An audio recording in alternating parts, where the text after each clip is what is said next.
I'm going to show you another question that we get all the time, which is how do I drive business today? So here's a really good example of us driving transactions. We've done this campaign now 2 years in a row.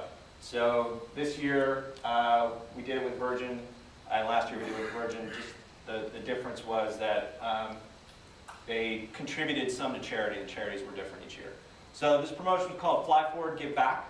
The whole idea was a one-day sale, only available on Twitter, from any U.S. city to any U.S. city, and some percent of the purchase price went to charity. This year was Stand Up for Cancer, last year was Charity Water.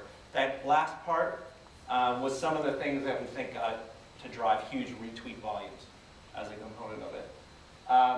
So Virgin did this only on the platform. They had their 5th highest sales day in the history of VA.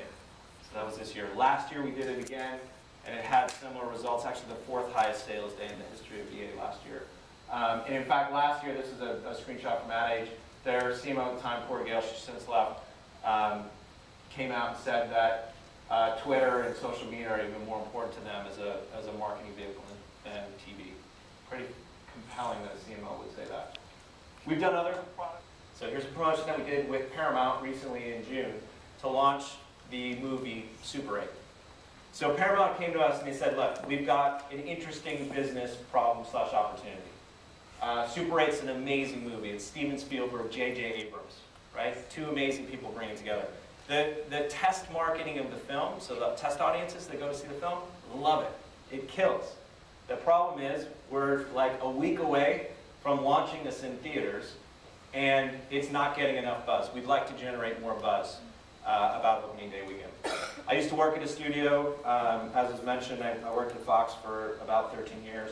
So I know how scientific the models are and accurate the models are. They came to us and they said, look, basically the movie's going to do about $25 million.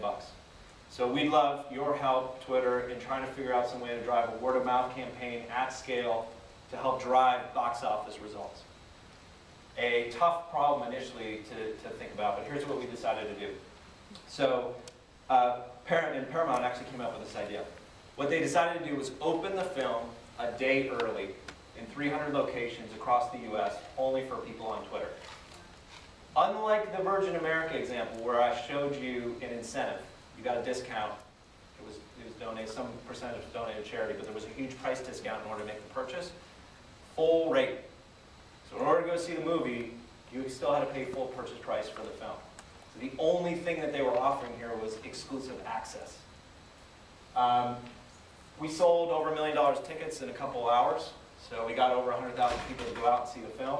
So $1 million off a $25 million opening, well, actually they were pretty psyched about. But here's the more important part of the story, which is all the people that went to go see the movie early came back out of the movie theater and started doing what we knew that they would do because the content was good. They started tweeting about how great the experience was and how great the movie was.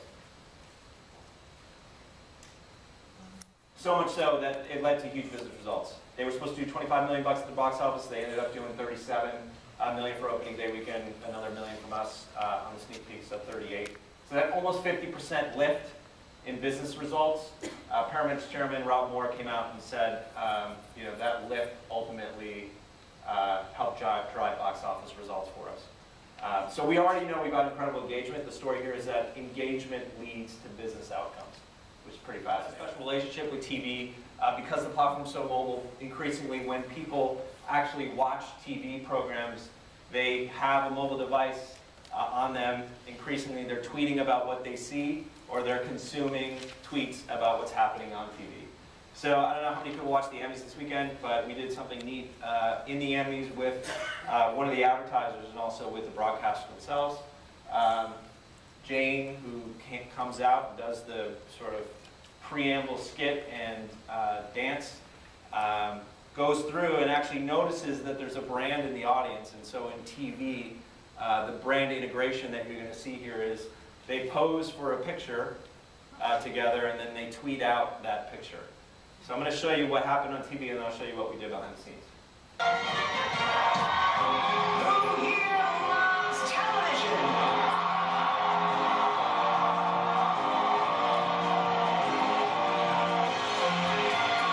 Are you the king here now, guy? Consider tweeting. So consider consider it tweeted, and then they did. So this is timed exactly when she said consider it tweeted, and hit enter from her account. This, can you hear me now, with the actual picture? And the other neat thing is Verizon got into the game and actually retweeted this message. Again, rebroadcasting this message out to the follower base. That message then was retweeted by tons of other users, and then ultimately it was there if somebody did a search for the hashtag Emmys or saw any of the conversation that was going on around the film. So pretty interesting integration, that possibility and potential that's there. It's not the first time that integration's been done on TV.